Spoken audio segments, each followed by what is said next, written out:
이미 신용등급이 낮았거나 다른 금융기관에서 연체를 하고 있었다고 한다면 돈을 갚을 능력이 없었다라고 볼 수 있습니다. 또 피해자가 재산이나 고정 수입이 없거나 또 돈을 받은 직후에 연락이 두절되거나 변제할 의사가 없다라는 말을 명시적으로 하였다면 돈을 갚을 의사가 없었다라고 볼 수 있습니다. 안녕하세요. 법무법인 담윤 박세영 변호사입니다. 돈 빌려주고 못 받으신 분들 꽤 있으시죠? 떼인 돈은 정말 평생 생각이 날 수밖에 없는데요. 오늘은 돈을 빌려주고 못 받는 경우에 그 형사 고소로 떼인 돈 받을 수 있는 방법에 대해서 알아보겠습니다. 이런 경우를 법률용어로는 차용사기라고 할 수 있는데요. 차용사기란 돈을 빌릴 때 갚을 의사나 능력이 없음에도 불구하고 거짓으로 타인에게 돈을 얻어내는 그런 행위를 말합니다.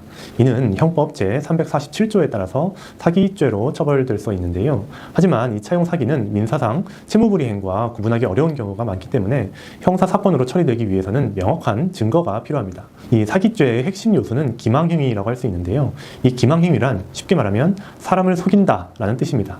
이 기망의 기자가 이 사기할 때 기자와 같은 한자죠. 즉 돈을 빌려준 사람이 돈을 빌린 사람의 말을 믿고 돈을 빌려줬다면 그 말이 거짓이었다는 것을 입증을 해야 됩니다. 그렇지 않으면 돈을 빌린 사람은 단지 민사상 채무만 가지게 되고 형사상 처벌을 받을 수는 없게 됩니다. 그럼 기망행위를 입증할 수 있는 두 가지 유형의 차용 사기를 예시로 들어서 설명을 드리겠습니다. 첫 번째 유형은 변제 능력 기망이고 두 번째 유형은 용도 기망입니다. 이 변제 능력 기망이란 돈을 빌릴 때 갚을 능력이 없음에도 불구하고 마치 있었던 것처럼 거짓말을 해서 돈을 빌리는 경우입니다. 예를 들어 돈을 빌린 사람이 그 당시에 이미 신용 등급이 낮거나 다른 금융기관에 채무 연체를 하고 있었는데 이 사실을 숨기고 돈을 빌렸다면 이는 변제 능력 기망에 해당합니다. 보통 우리가 카드값 연체는 잘 안 하려고 하잖아요. 왜냐하면 카드값이 연체되면 신용 등급이 낮아지기 때문인데요. 카드값 연체한 돈하고 친구에게 빌린 돈 둘 중에 뭘 먼저 갚겠냐라고 한다면 당연히 카드값 연체보다 갚지 않겠습니까? 그런데 신용 등급이 낮아짐에도 불구하고 카드값까지 연체해야 하는 그런 상황이다 라고 한다면 당연히 나에게 빌린 돈은 갚을 수 없음에도 불구하고 빌린 게 되는 거죠. 이 경우에는 피의자의 신용 상태나 재산 상태를 증거로 확보해서 돈을 빌린 시점에 이미 변제 능력이 없었다는 것을 입증해야 됩니다. 예를 들어 신용정보원이나 금융감독원에서 피의자의 신용정보를 조회를 하거나 또 피의자의 소득이나 지출을 조사하는 방법을 쓸 수 있겠죠. 변제 능력 기망의 판례를 하나 살펴보겠습니다. 피고인은 피해자에게 1억 원을 빌리기 위해서 자신의 부동산을 담보로 제공하고 3개월 내에 갚겠다라고 약속을 했습니다. 하지만 피고인은 돈을 빌린 시점에 이미 신용 등급이 10등급이었고 다른 금융기관에서도 2억 원 이상의 연체를 하고 있었습니다. 또 피고인은 담보로 이미 제공한 부동산이 압류가 되어 있었고 실제로 소유권이 없었습니다. 이러한 사실을 모르는 피해자는 피고인에게 1억 원을 빌려주었고 그 후에 돈을 갚지 않았다는 것을 알게 되었습니다. 이 경우 법원은 피고인이 피해자를 기망하여 재물을 교부받았다라고 판단을 하였고 피고인에게 징역 3년의 형을 선고한 바 있습니다. 변제 능력 기망의 처벌 수위는 일반적으로 사기죄의 처벌 수위라고 할 수 있는데요. 즉 형법 제347조에 따라서 10년 이하의 징역이나 2천만 원 이하의 벌금에 처해질 수 있는 겁니다. 하지만 특경법 제6조에 따라서 만약에 경제적 피해가 크다라고 하거나 피해자가 많다거나 피해자가 공공기관이나 사회복지기관이라든지 피해자가 장애인이나 노인이거나 피해자가 가족이나 친지인 경우에는 가중처벌을 받을 수 있습니다. 예를 들어 피해액이 5천만 원 이상이면 1.5배, 1억 원 이상이면 2배, 5억 원 이상이면 3배, 10억 원 이상이면 4배, 50억 원 이상이면 5배의 형을 선고받을 수 있습니다. 기망행위를 입증할 수 있는 두 가지 유형의 사기 중에 이 두 번째 유형은 바로 용도 기망입니다. 이런 용도 기망이란 돈을 빌릴 때 특정한 용도로 사용할 것이다 라고 거짓말을 한 뒤에 돈을 빌리는 경우입니다.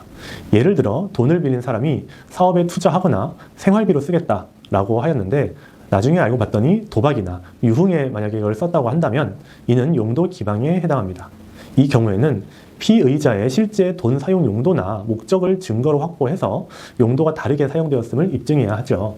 예를 들어 피의자의 계좌 내역이나 영수증, 카드 사용 내역을 조사하거나 피의자의 행적이나 통화 내역을 확인하고 피의자 주변인이나 관련인에게 증언을 구하는 방법을 쓸 수도 있습니다.